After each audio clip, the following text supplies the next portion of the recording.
Hello learners, welcome back to my YouTube channel. And इस video में हम लोग डिस्कस करेंगे अबाउट ओवर कैपिटलाइजेशन। क्या मीनिंग होता है इसके, क्या कॉजेज एंड इफ़ेक्ट्स है। Over capitalization is very important topic for commerce students as well as management students, ठीक है। और भी काफ़ी सारे इंपॉर्टेंट टॉपिक्स डिस्कस हो चुके हैं, आपको लिंक डिस्क्रिप्शन बॉक्स में प्रोवाइड किया गया है। देखो, ओवर कैपिटलाइजेशन क्या होता है हमें ये समझना है। और इससे पहले मैं आपको बताना चाहूँगी कैपिटलाइजेशन जो है ऑलरेडी डिस्कस हो चुका है कि what do you mean by capitalization, ठीक है। ये सारी चीज़ें डिस्कस हो चुकी हैं। देखो, ओवर चीज़ क्या होती है, एक्स्ट्रा, ठीक है। तो अब आप इसमें ये नहीं बोल सकते एक्स्ट्रा कैपिटलाइजेशन की हमारी कैपिटल एक्सेस है। नो, इसको ऐसे नहीं समझना, आपने इसको लॉजिकली समझना है। देखो कैसे, it is the capitalization under which the actual profits of the company are not sufficient to pay interest on debentures and borrowings and a fair rate of dividend to share holders over a period of time. Over capitalisation एक ऐसी situation है जब एक business organization के actual profit इतने नहीं होते कि वो जो अपने फिक्स्ड फाइनेंशियल चार्जेस जैसे कि इंटरेस्ट वगैरह प्लस जो डिविडेंड देना होता है शेयर होल्डर्स को, वो टाइम पे नहीं दे पाती, ठीक है। In other words, a company is said to be overcapitalized when it is not able to pay interest on debentures and loans and ensure a fair return to shareholders। यानी कि जो शेयर होल्डर्स हैं और debenture holders हैं और जो भी लोग हैं मतलब जिन्होंने क्या किया है, जैसे किसी ने शेयर्स लिए हैं, किसी ने डिबेंचर्स वगैरह लिए हैं, उनको फेयर रिटर्न कंपनी अपने प्रॉफिट्स में से नहीं दे पा रही है, ठीक है।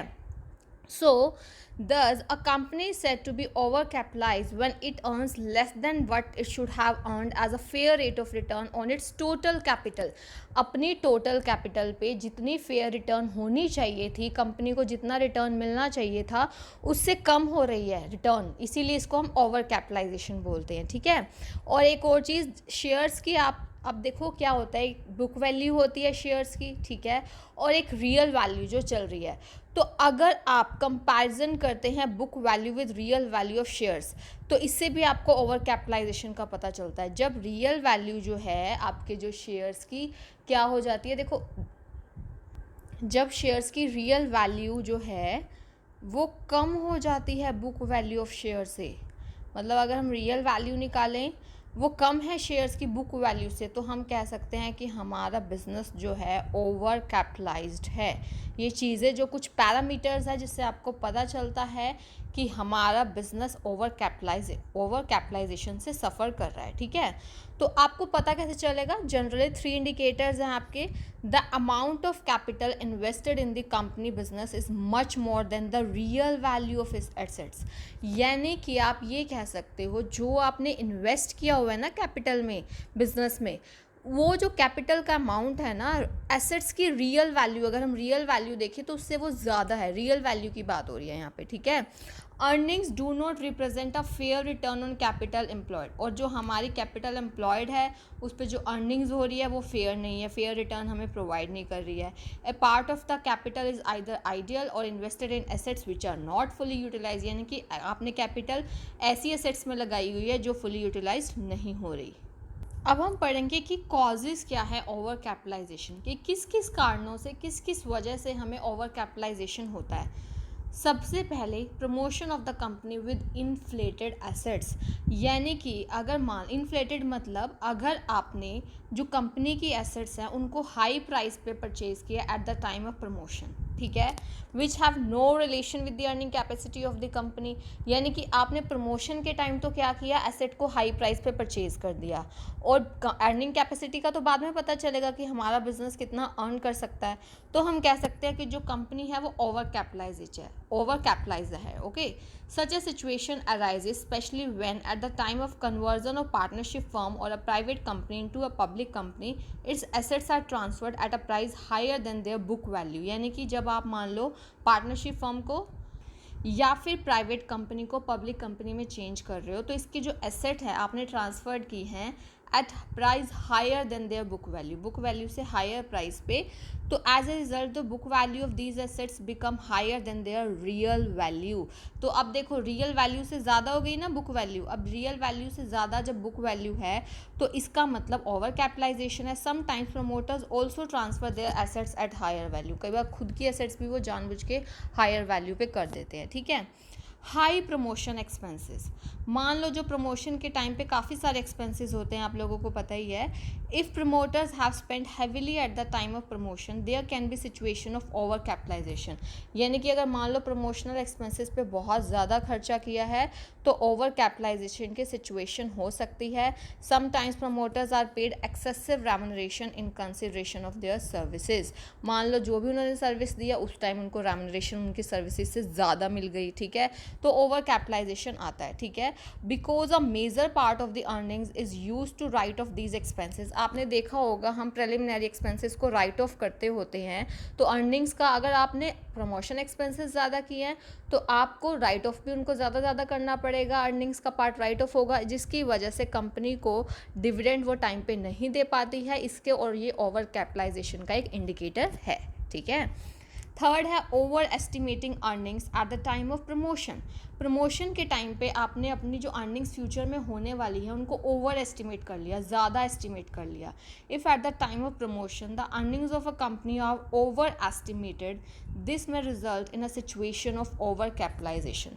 इससे क्या हो सकता है, ओवर कैपिटलाइजेशन हो सकता है. At the time of establishment of a company the amount of capitalization is determined on the basis of estimated income. ठीक है, अब देखो एस्टिमेटेड इनकम जो आपने की उसी के बेसिस पे आपने कैपिटलाइजेशन डिसाइड किया, और अगर बाद में एक्चुअल इनकम आपकी कम हुई एस्टिमेटेड इनकम से तो कंपनी क्या हो जाएगी, ओवर कैपिटलाइज हो जाएगी. ठीक है, उसके बाद है fourth capitalising earnings at lower rate. अभी हमने देखा कि हम अर्निंग्स को एस्टिमेट करते हैं उसी के बेसिस पे कैपिटलाइजेशन करते हैं. ठीक है, अब कई बार आप अर्निंग को कैपिटलाइज कर रहे हैं at low rate. For example देखो, despite the correct estimated of the expected earning, यानी कि जो आपने अर्निंग्स को एस्टिमेट किया वो तो करेक्ट किया. A firm can be over capitalize, एक फर्म ओवर कैपिटलाइज हो सकती है if its income is capitalize at a lower rate. ध्यान रखना लोअर रेट की यहाँ पे बात हो रही है, ये छोटी छोटी चीज़ें बहुत इंपॉर्टेंट है. For example if the annual estimated income of the company is 30,000, ये हमने माना और इसको हमने कैपिटलाइज किया 10% पे, तो अमाउंट ऑफ कैपिटलाइजेशन कितना होता है, तो होना चाहिए 3 लाख. हम कैसे करते हैं, 30,000 इंटू 100/10. ठीक है, 3 लाख आ गया.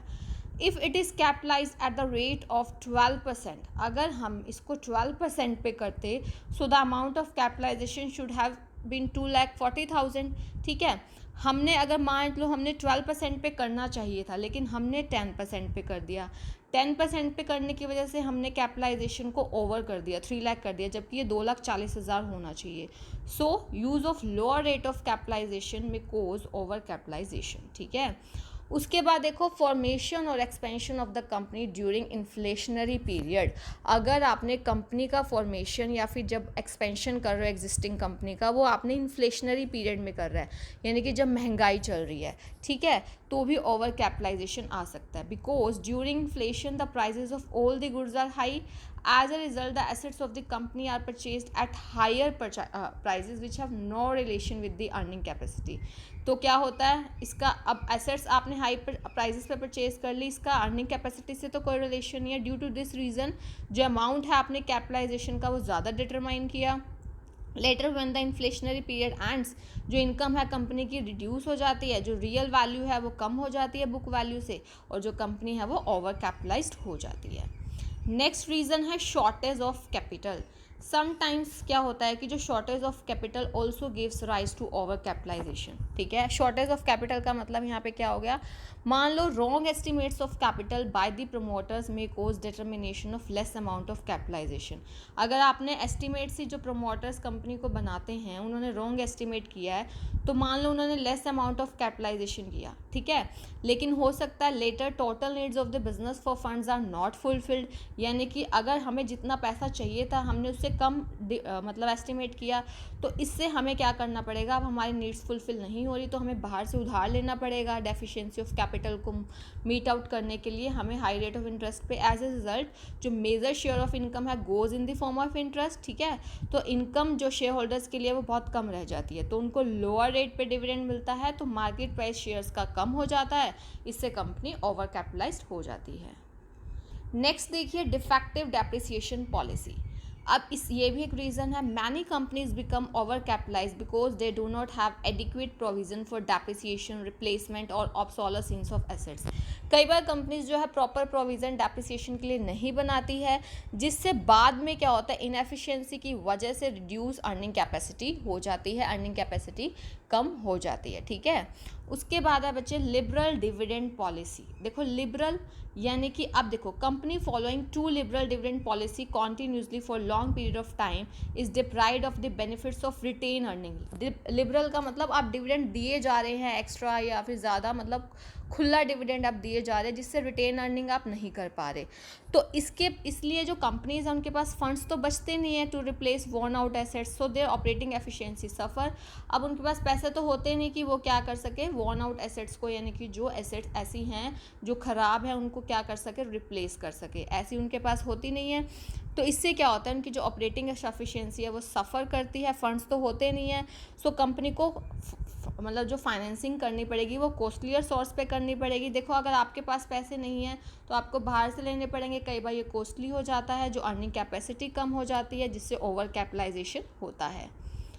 उसके बाद है देखिए physical policy of the government. अब इसमें क्या है, जो फिजिकल पॉलिसी है, जैसे ये टैक्सेस वगैरह ये वाली सारी चीज़ें गवर्नमेंट की होती हैं, तो physical policy of the government can also be responsible for over capitalization. ठीक है, कैसे, क्योंकि अगर टैक्सेस हाई लगा रही है तो a major part of the earning goes to the government. अगर जो गवर्नमेंट है वो टैक्सेस का हाई रेट चार्ज कर रही है तो अर्निंग्स का मेजर पार्ट गवर्नमेंट की तरफ जाएगा और कंपनी के पास लेस इनकम रहेगी, और लेस इनकम रहेगी तो situation of over capitalization arise होगी। ठीक है, ये हमने सारे कॉजेज़ पढ़े। अब इसके क्या इफ़ेक्ट्स पढ़ते हैं हम, क्या कॉन्सिक्वेंसेज होते हैं। ठीक है, तो फर्स्ट देखिए, कंपनी की जो अगर ओवर कैपिटलाइजेशन होगा ना तो फाइनेंशियल स्टेबिलिटी जो है वो खतरे में आ जाती है, endangered due to the lower earning capacity. जो कंपनी है declares irregular dividend, irregular dividend company declare करती है। अगर इरेगुलर होंगे ना तो इन्वेस्टर्स का ट्रस्ट खत्म होता है। ठीक है, तो अब एक बार इन्वेस्टर का ट्रस्ट खत्म हो गया तो कंपनी को बाद में अपने ग्रोथ और एक्सपेंशन के लिए अगर फंड्स चाहिए होंगे तो उनको डिफ़िकल्टी आएगी, और कमर्शियल बैंक भी वो हेजिटेट करेंगे ऐसी कंपनीज़ को working capital short term loan देने के लिए भी, तो प्रोडक्शन वर्क रुक जाएगा। तो ये इसका बहुत बैड इफेक्ट है। दूसरा क्या है, ये हम बिजनेस ऑर्गेनाइजेशन पे क्या बैड इफेक्ट पड़ते हैं वो हम पढ़ रहे हैं। ठीक है, over capitalise firms are normally unable to repay the principal and interest regularly. अब देखो अर्निंग्स उनकी कम है तो वो प्रॉपर प्रिंसिपल अमाउंट और इंटरेस्ट पे नहीं कर पाते हैं। So in such a case the creditors of the company, जो क्रेडिटर्स है वो इसकी लिक्विडेशन के लिए और इसकी रीऑर्गेनाइजेशन के लिए डिमांड कर सकते हैं। ठीक है, उसके बाद जो है हमारा नेक्स्ट क्या है, जो रियल वैल्यू है ओवर कैपिटलाइज फर्म के शेयर्स की वो कम होती है बुक वैल्यू से। मैंने आपको पहले ही बताया, जो ओवर कैपिटलाइजेशन बिजनेस होता है उसके शेयर्स की रियल वैल्यू बुक वैल्यू से कम होती है। सो रेट ऑफ डिविडेंड कम होता जाता है और कंपनी की गुडविल एडवर्सली इफेक्ट होती है। ठीक है, उसके बाद in order to regain its lost prestige, मतलब एक तो इनकी प्रेस्टीज चली जाती है, रेपुटेशन चली जाती है, तो जो ओवर कैपिटलाइज फर्म है ना वो अपने प्रॉफिट ज़्यादा दिखाने की कोशिश करती है, वो अपने अकाउंट्स को मैनिपुलेट करती है या फिर वो ज़्यादा रेट ऑफ डिविडेंड देती है कि लोगों को लगे इनके प्रॉफिट ज़्यादा हैं, लेकिन ये वाला डिविडेंड वो एक्चुअली में प्रॉफिट से नहीं आउट ऑफ कैपिटल पे कर रहे हैं, क्योंकि प्रॉफिट्स तो उनको इतने हो नहीं रहे, तो वो आउट ऑफ कैपिटल पे कर रहे हैं। तो to fulfill the loss of capital it has to borrow. अब देखो कैपिटल जा रही है हमारी, कम हो रही है, तो उनको बाहर से फिर बोरो करना पड़ेगा और जो और भी डैमेज करेगा कंपनी को। ठीक है, और क्या है, ड्यू टू लेसर अर्निंग्स कम है तो कंपनी जो है रिजर्व्स एंड सरप्लस नहीं बनाती है, जिसकी वजह से जो कंपनी का इनकम वो कम और कम होती जाती है। ठीक है, over capitalise firm is unable to replace और renews old machines due to shortage of money. अब जो ओवर कैपिटलाइज जो फर्म होती है वो अपने एसेट्स है उनको रिप्लेस या रीन्यू नहीं कर पाती है, क्योंकि उनके पास मनी की शॉर्टेज होती है और वो अपने जो कस्टमर्स को फैसिलिटी भी नहीं दे पाती है जो कि कॉम्पिटिटर्स देते हैं, तो कंपनी अपने कस्टमर्स को खो देती है, स्टॉक गोडाउन में ही पड़ा रहता है। ठीक है, और वर्किंग कैपिटल फिर हमें ज़्यादा चाहिए होती है। ये सारे बैड इफ़ेक्ट्स है बिजनेस ऑर्गेनाइजेशन पे। अब हम पढ़ेंगे शेयर होल्डर्स पे क्या इफेक्ट है। ठीक है, देखो अब होता क्या है, ओवर कैपिटलाइज फर्म की अर्निंग्स कम हो जाती है तो शेयर होल्डर्स को कम डिविडेंड मिलता है, और अनसर्टेन भी है कि मतलब फिक्स नहीं है कब मिलेगा कितना मिलेगा, इरेगुलर डिविडेंड है, तो उनके लिए तो ये क्या है, डिसएडवांटेज है। ठीक है, और due to lower rate of dividend the market value of the shares goes down. अब देखो डिविडेंड अगर आप कम देंगे तो कम जो मार्केट वैल्यू है शेयर्स की वो कम जाएगी, तो शेयर होल्डर्स को अगर वो इनको सेल करना चाहेंगे तो उनको कैपिटल लॉस होगा। ठीक है, उसके बाद देखो जो शेयर्स, अब देखो शेयर्स उनकी मार्केट वैल्यू कम हो रही है, अगर ऐसे शेयर्स को वो collateral security as a secondary security रखेंगे तो भी वो नहीं रख पाएंगे, रिड्यूस हो जाती है उनकी वैल्यू। ठीक है, it becomes difficult to get loan on the security of such shares, इन शेयर्स पर लोन लेना डिफ़िकल्ट हो जाता है, और जो बैंक्स और अदर फाइनेंशियल इंस्टीट्यूशंस है वो भी ऐसे लोन को, ऐसे शेयर्स को एज अ सिक्योरिटी नहीं लेंगे, या काफ़ी स्ट्रिक्ट या स्ट्रिंगेंट टर्म्स डालेंगे जो कि एक नॉर्मल बोरोवर नहीं एक्सेप्ट कर सकता। ठीक है, और ओवर कैपिटलाइज फर्म को जो है अपनी कैपिटल को रीऑर्गेनाइज करना पड़ता है to correct capitalization, the loss on such reorganization. अब देखो रीऑर्गेनाइजेशन होता है तो लॉस हो सकता है, तो वो कौन उस लॉस को कौन बॉन्ड करेगा, शेयर होल्डर्स ही बॉन्ड करेंगे। ठीक है, अब देखो सोसाइटी पे क्या इफेक्ट है। अब देखो अब ओवर कैपिटलाइज फर्म की अर्निंग्स कम हो रही है तो वो क्या करती है, प्राइस बढ़ा देती है, प्रोडक्ट्स के क्वालिटी कम कर देती है। ठीक है, कंपटीशन भी कंपटीशन को कॉम्बैट नहीं कर पाती है ओवर कैपिटलाइजेशन वाली जो फर्म होती है, इसका मतलब उन्हें बाद में लिक्विडेशन करना पड़ता है। अब लिक्विडेशन करेंगे तो जो लोग उस कंपनी में काम करते थे वो अनएम्प्लॉयमेंट का शिकार हो जाएंगे। ठीक है, and over capitalization firm tries to reduce its expenses and increase the income. अब वो चाहती है कि एक्सपेंसेस कम हो, इनकम ज़्यादा हो, तो वो वर्कर्स की सैलरी कम कर देती है और वो वर्कर्स फिर डिससेटिस्फाई होते हैं। ठीक है, उसके बाद जो लोअर वैल्यू होती है शेयर्स की, किसकी, ओवर कैपिटलाइजेशन फर्म के जो शेयर्स है उसकी कम वैल्यू होती है, तो अननेसेसरी स्पेकुलेशन होता है, तो इससे जो जेन्युइन इन्वेस्टर्स हैं ना, जो सही इन्वेस्टर्स हैं, उनको लॉस हो सकता है। उसके बाद due to low income of such firms they liquidate and cause the misuse of scarce resources of the society. अब इनकी इनकम तो कम है तो वो लिक्विडेट भी करती हैं, जो रिसोर्सेज हैं उनका मिस यूज़ करती हैं, तो ये बहुत सारे इफेक्ट्स है। देखो मैंने आपको बहुत ही ईजी वे में और डिटेल में बताया है कि व्हाट इज़ ओवर कैपिटलाइजेशन। एक और चीज़, over capitalisation has unfavourable effects on the capital formation and mobility of capital. Unfavourable कैसे होता है, क्योंकि शेयर्स की वैल्यू कम हो जाती है तो कैपिटल लॉस होता है इन्वेस्टर्स को, तो वो अब उनको डर लगता है कि वो नई फर्म में भी इन्वेस्ट नहीं करना चाहेंगे। अब अगर वो इन्वेस्ट ही नहीं करेंगे तो हमारे देश में कैपिटल फॉर्मेशन कैसे होगा, कैपिटल की मोबिलिटी कैसे होगी। ठीक है, आई होप ये आपको अच्छे से क्लियर हुआ होगा। फिर भी आप कोई भी डाउट हो तो पूछ सकते हो, और आप प्लेलिस्ट सेक्शन में जाओगे आपको काफ़ी सारी इंपॉर्टेंट वीडियोस मिलेंगी। Thank you so much, keep learning and keep sharing.